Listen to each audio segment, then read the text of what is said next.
warahmatullahi wabarakatuh. Alhamdulillah, salatu wassalamu ala rasulillah wa ala alihi wa sahbihi wa mawala.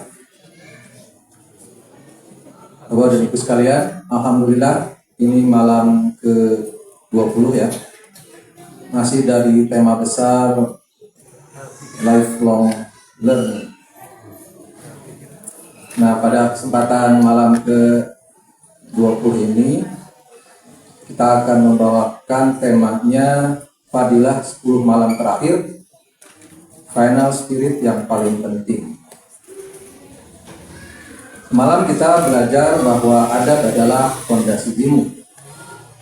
Nah, kita masuk ke fase berikutnya dalam perjalanan sebagai seorang lifelong learner, yaitu mentalitas menyelesaikan dengan kuat. Karena dalam hidup yang menentukan bukan awal tetapi akhir. Ya, kita selalu dianjurkan untuk berdoa untuk menjadi seorang yang husnul khotimah. Ya.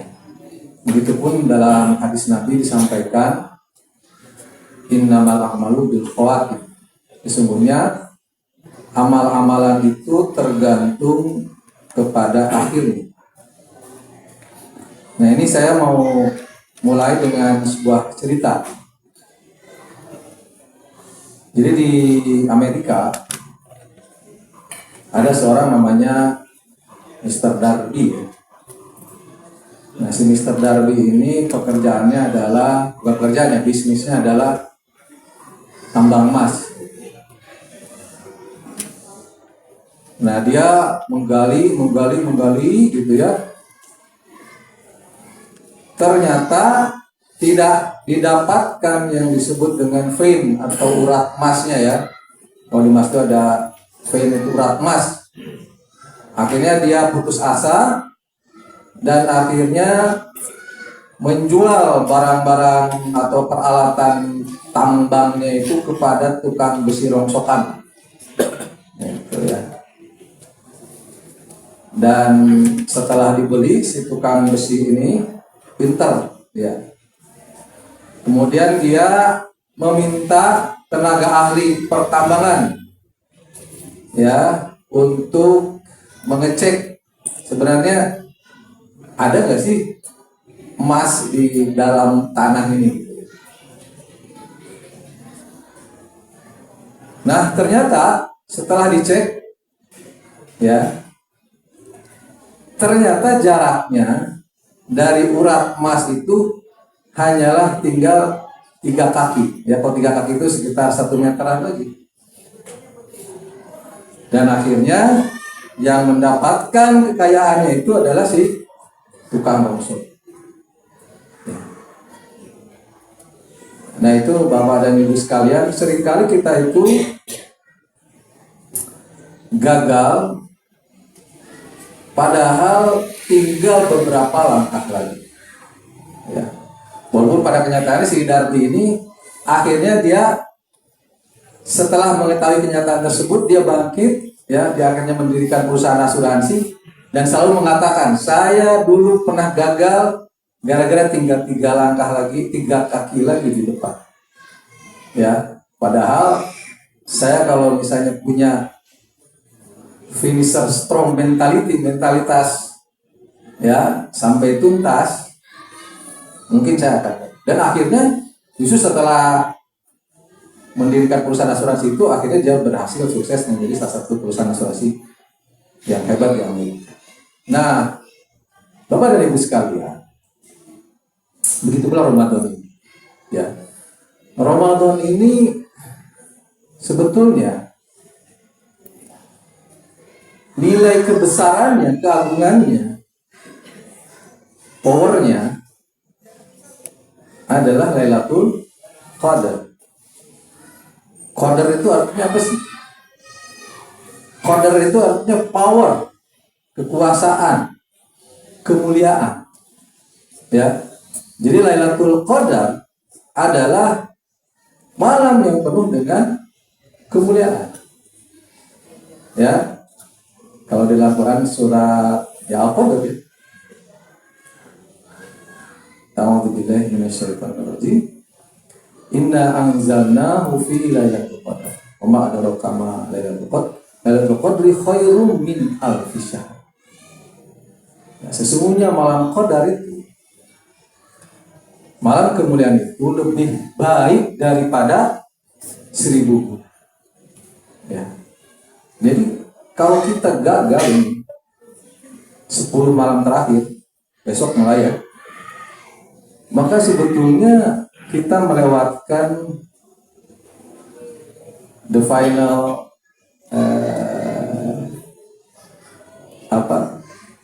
step gitu ya, tahapan final. Bapak Ibu bayangkan, banyak sekali orang gagal gara-gara masalah kurang persisten gitu ya. Sepengetahuan saya, orang itu gagal itu terutama kalau dalam kuliah ya, itu biasanya tugas akhir. Ya, karena tugas akhir itu sebetulnya kunci keberhasilannya adalah di manajemen diri sendiri gitu. Kalau kuliah mah relatif mudah. Ya. Karena kuliah itu diatur sama kampus. Masuk jam segini, selesai jam segitu gitu kan. Ujiannya begini, bukunya ini, bukunya itu. Nah, tapi kalau tugas akhir, kitalah yang menentukan ritmenya. Mau cepat, mau lambat, atau mau tidak selesai. Ya, dan seringkali orang banyak gagal justru di penyelesaian akhir itu. Padahal sesungguhnya penyelesaian akhir itulah yang menentukan. Ya kan? Nah, mengapa dalam 10 malam terakhir ini istimewa? Rasulullah sendiri ketika memasuki 10 malam terakhir, beliau mengencangkan ikat pinggangnya, menghiburkan malamnya, dan membangunkan keluarganya. Padahal secara fisik beliau pasti sudah lelah. Nah, inilah pelajaran besar. Orang biasa melemah di akhir. Orang luar biasa menguat ya.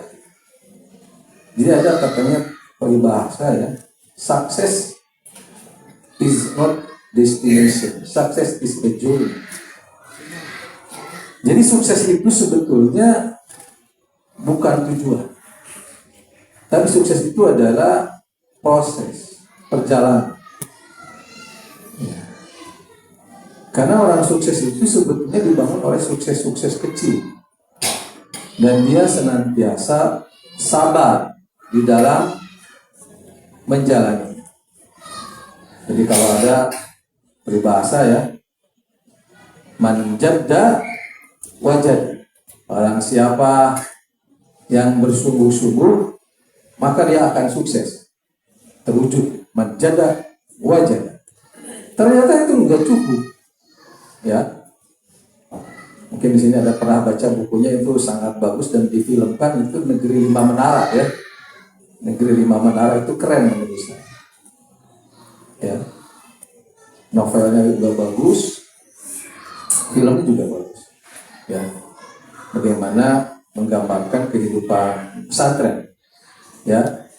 Anak-anak muda ditempa sehingga mempunyai kepribadian yang istimewa.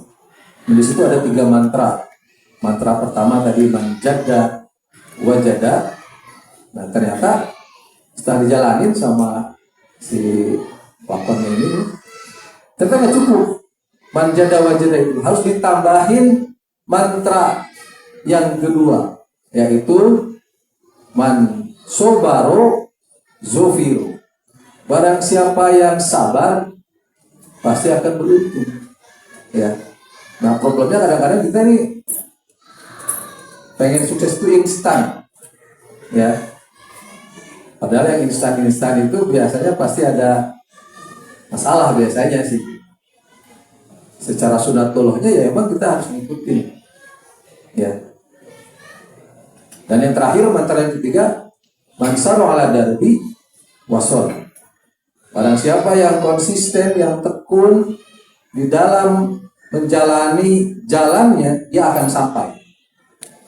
Ya, nah Bapak Ibu jangan salah persepsi ya, karena misalkan ada hadis yang menyatakan bahwa Lailatul Qadar itu bukan hanya adanya di malam-malam ganjil, maka kita sudah nggak usah terlalu ini, pokoknya malam ganjil aja, gitu ya, berharap mendapatkan Lailatul Qadar. Padahal sesungguhnya Lailatul Qadar itu bisa dari tanggal 1 sampai dengan tanggal 30 Ramadan. Dan yang jelas tentu Allah Maha Adil, gitu ya.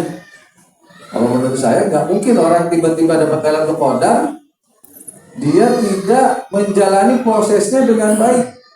Misalkan ujuk-ujuk misalnya dia nggak puasa, nggak sholat, pas malam Lailatul Qadar tiba-tiba dapat pahala Lailatul Qadar, nggak mungkin.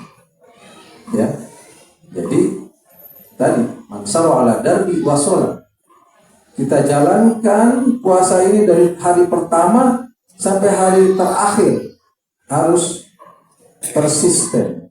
Nah, ini ada penelitian juga. Ya, orang-orang sukses itu bukan yang cerdas, ya, tapi orang yang persisten tadi, istiqomah, ya, mampu menjalani, ya, disiplin lah intinya. Apa sih disiplin itu? Ya, sederhananya disiplin itu adalah ya melakukan apa yang harus dilakukan meskipun kadang-kadang kita males melakukannya. Nah, itu disiplin. Gitu ya. Misalkan kita olahraga lah. Kadang-kadang males kan olahraga itu. Tapi olahraga itu investasi. Ya. Jadi kita saat ini adalah hasil dari kita 10, 20, 30 tahun yang lalu, kebiasaan-kebiasaan kita, perilaku kita. Kalau kitanya disiplin, terutama olahraga ya, menggerakkan badan, ya, insya Allah, ya, katanya menurut penelitian, orang yang setiap hari minimal 10.000 langkah, itu kemungkinan bertambah harapan hidupnya ya, sampai 10 tahun ya. Nah, kalau dalam Netflix itu ada seri tentang Blue Zone Country ya, negara-negara yang mempunyai usia harapan hidupnya panjang. Contohnya Jepang, Okinawa. Nah, itu salah satu yang menyebabkan menurut penelitian tersebut itu karena kebiasaan berjalan kaki, ya. Nah, termasuk dimasukkan di dalam film tersebut di Netflix. Itu sekarang Singapura masuk ke dalam Blue Zone. Blue Zone itu adalah negara-negara yang penduduknya mempunyai centenarian ya, yang mempunyai usia 100 tahun, 90 sampai 100 tahun yang banyak. Nah, Singapura sekarang masuk Blue Zone, ya. Blue Zone. Kenapa? Karena di Singapura itu, ya alhamdulillah pernah ke sana gitu ya, beberapa hari. Di sana itu yang populer itu adalah kendaraan umum, bukan kendaraan pribadi. Gitu. Sehingga otomatis orang itu dipaksa, sama kayak di Jepang.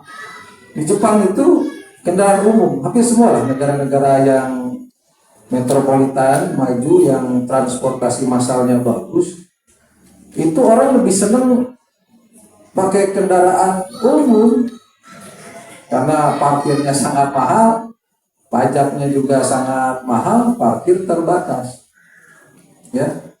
Nah, itu dipaksa orang itu, saya pernah hitung, itu emang minimal 10.000 langkah itu pasti. Ya jangan kan jauh-jauh lah, sekarang di Jakarta pun kan ya, namanya apa namanya MRT gitu ya, LRT kan sudah terpadu ya, terkoneksi. Nah, itu kalau Bapak Ibu misalkan naik bus dari Tegaluar ya nyampe ke Halim gitu ya. Nah kalau mau ke Jakarta ke tempat lain kan naik LRT ya. LRT itu jaraknya saya hitung itu 3.000 langkah itu dari stasiun Us. Nah jadi Bapak dan Ibu sekalian, sekali lagi, apa yang membuat seorang sukses, termasuk di dunia maupun di akhirat, adalah disiplin. Apa disiplin itu tadi? Melakukan apa yang harus dilakukan. Yang dibangun itu adalah, karena orang itu nggak mungkin sukses hanya dengan motivasi. Motivasi itu hanya ini sesaat gitu ya. Orang termotivasi sekarang misalnya. Tapi yang membuat orang itu sukses adalah kebiasaan. Anda adalah kebiasaan Anda. Kalau kita biasa olahraga, kita biasa membaca hal-hal yang positif lah. Apapun itu, biasa menabung gitu, tidak sombong gitu ya. Nah itu insya Allah gitu ya. Jadi sukses itu kalau bagi saya itu sukses itu bisa diprediksi, sama dengan gagal. Gagal itu bisa diprediksi itu. Lihat aja kebiasaannya. Orang sukses sama orang gagal. Ya. Nah, Ramadan ini kan bulan tarbiyah. Ya. Bulan kita membangun kebiasaan-kebiasaan yang positif. Mulai ya. Sepanjang pengetahuan saya bergaul dengan orang-orang sukses ya di kalangan muslim, hampir seluruhnya itu kalau saya tanya kuncinya ada dua, yaitu qiyamul lail, tahajud, dan yang kedua birrul walidain ya, berbakti kepada orang tua. Nah di bulan Ramadan ini ya semoga kita nih di awal Ramadan semangat gitu ya, masuk pertengahan juga tetap semangat, dan di akhir harusnya lebih semangat ya. Jadi mari kita aksi praktisnya apa sih 10 malam terakhir ya, mulai malam ini ya, tambah kualitas bukan sekedar kuantitas. Yang kedua memang fokus pada malam ganjil karena memang ada hadisnya gitu ya. Jadi biasanya pas malam iktikaf itu masjid-masjid yang menyelenggarakan iktikaf malam ganjil biasanya lebih banyak. Dan yang ketiga perbanyak doa. Allahumma innaka afuwun tuhibbul afwa fa'fu anni. Ya Allah, sesungguhnya Engkaulah yang Maha Pemaaf, mencintai pemaafan, maafkanlah aku. Yang keempat, bangunkan keluarga, ajak anak-anak merasakan suasana akhir Ramadan. Dan terakhir, yang kelima, minta satu hal kepada Allah, umur yang berkah dan akhir yang baik, husnul khotimah. Jamaah yang dirahmati Allah, orang hebat bukan yang kuat di awal, tapi yang kuat di akhir. Orang sukses bukan yang cepat berlari, tapi yang tidak berhenti sampai garis finish. Ramadan mengajarkan kita satu rahasia besar, akhir yang baik menghapus awal yang biasa. Maka jangan biarkan kelelahan merampas kemenangan, jangan biarkan rutinitas mengalahkan semangat, jangan biarkan 10 malam terakhir berlalu tanpa perubahan. Semoga Allah memilih kita sebagai hamba yang bertemu Lailatul Qadar, yang dosanya diampuni, yang hidupnya diperbaiki, dan yang akhirnya ditutup dengan husnul khotimah. Amin ya Allah ya Rabbal alamin. Wassalamualaikum warahmatullahi wabarakatuh.